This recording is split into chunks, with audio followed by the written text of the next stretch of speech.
Hola y bienvenidos de vuelta al curso. Hoy iniciamos la unidad 2 del curso. Esta unidad discute a Centroamérica y el Caribe como formaciones geopolíticas desde una perspectiva histórica.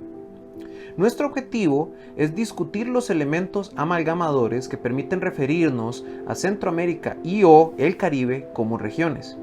En otras palabras, nos preguntamos, ¿por qué es que tratamos a estos diferentes países y poblaciones como parte de una entidad común?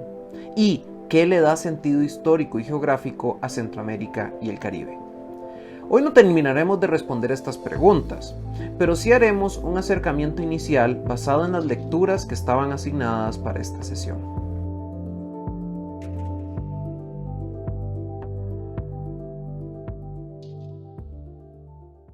¿Qué le da sentido a Centroamérica como región?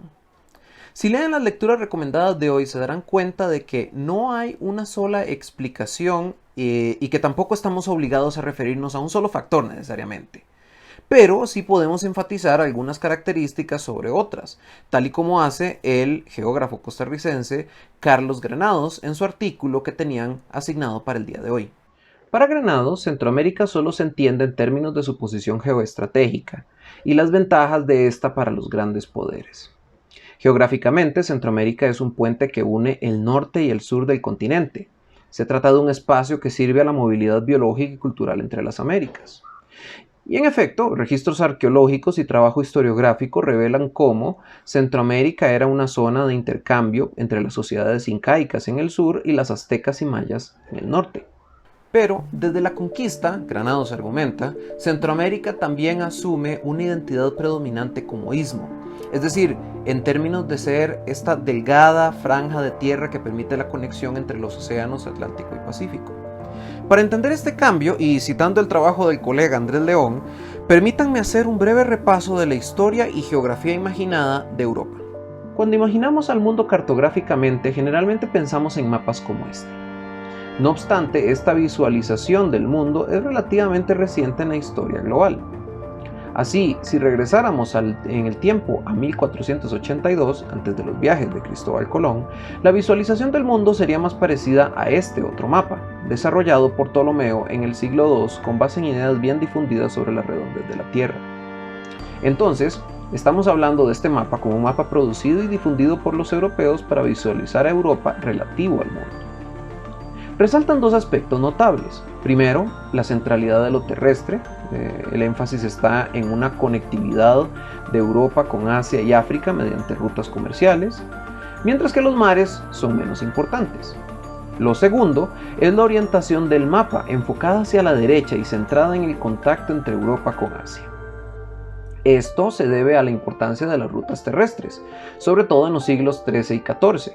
La Ruta de la Seda era una red de rutas comerciales que conectaban múltiples ciudades en Medio Oriente y Asia con Europa. Estas rutas fueron cruciales para el reinicio del comercio europeo al final de la Edad Media y el surgimiento de las ciudades burguesas y mercantilistas en Italia y el Mar del Norte. Este comercio estuvo basado en el tránsito de bienes de lujo como especies y tintes que no eran producidos en Europa, pero que eran muy apetecidos por las élites feudales y también éstas los utilizaban como símbolos de su poder. Aunque la Ruta de la Seda existía desde el siglo II a.C., esta se vio propulsada en los siglos XIII y XIV producto de la expansión y consolidación del Imperio Mongol. Esta entidad trajo estabilidad política y seguridad a la ruta, y también eliminó el monopolio de los califatos islámicos sobre el comercio mundial. Así, surgieron alianzas comerciales patrocinadas por los mongoles desde China hasta Europa que facilitaron el tránsito de comerciantes europeos por toda esta región, como fue en el caso de Marco Polo. No obstante, esta estabilidad no duraría mucho.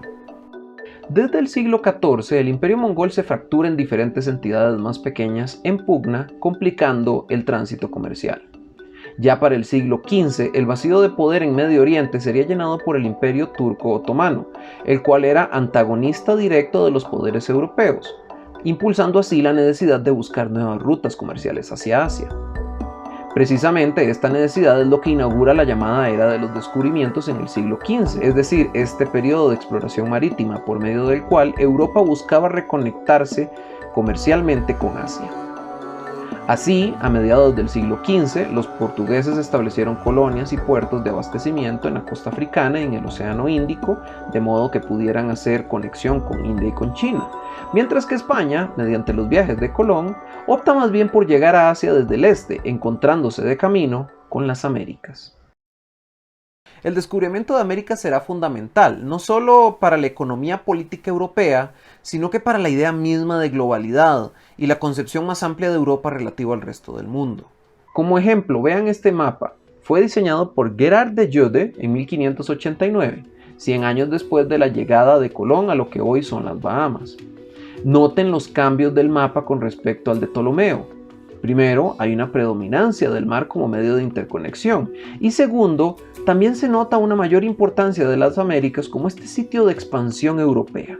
La conquista de América provocó cambios radicales a la economía política internacional y también al imaginario geopolítico europeo, así como cambios en el rol de Centroamérica relativo a estos dos factores. El descubrimiento de grandes yacimientos de plata en Perú a mediados del siglo XVI es el evento que refuerza a Centroamérica como un istmo geoestratégico. La plata era crucial para España por dos motivos. Primero, era un metal que permitía financiar el comercio de lujo por seda y especies desde Asia. Y segundo, era un metal que también le permitía pagar sus incesantes guerras por el dominio geopolítico de Europa. Centroamérica, una región considerada pobre en términos de metales preciosos, se volvió importante como vía para sacar la plata mediante el uso de camino de mulas en la parte más estrecha del istmo, localizada en Panamá. O sea, el istmo centroamericano empieza a ser visualizado como estratégico para el comercio y el transporte de mercancías entre Oriente y Occidente, cosa que continúa hoy de muchas formas. Vean este mapa. Es de 2012 y presenta las rutas de tránsito marítimo de contenedores comerciales. Mientras más roja se vea la línea, eso significa que más barcos pasan por ahí. Se notan dos cosas. Primero, la importancia aún notable de la conexión comercial entre Asia Oriental y Occidente. Y segundo, la importancia geopolítica de algunos nodos para este comercio, sobre todo los cuellos de botella de este tránsito, como es el caso del Canal de Panamá. Nuevamente, Centroamérica mantiene su importancia como istmo. También vean los imaginarios geopolíticos de los países centroamericanos. Exceptuando a El Salvador, todos han sido pensados desde dentro como istmos y no como puentes. Granados argumenta que esto evidencia que el pensamiento dominante de estos países privilegia el desarrollo de relaciones con las grandes potencias a expensas del desarrollo de proyectos regionales que los conecten internamente. Podemos entonces concluir que Centroamérica y el Caribe tienen sentido en tanto nodos centrales de circulación de mercancías, capital y personas y una historia extrovertida, es decir, fuertemente afectada por los eventos y los proyectos de la geopolítica y la economía política más amplias en que está involucrada. Puesto de otro modo, para entender Centroamérica importa mucho entender la naturaleza de su articulación a estas geopolíticas más amplias. Seguiremos discutiendo el trabajo de Granados y Trujillo en clase. Nos vemos.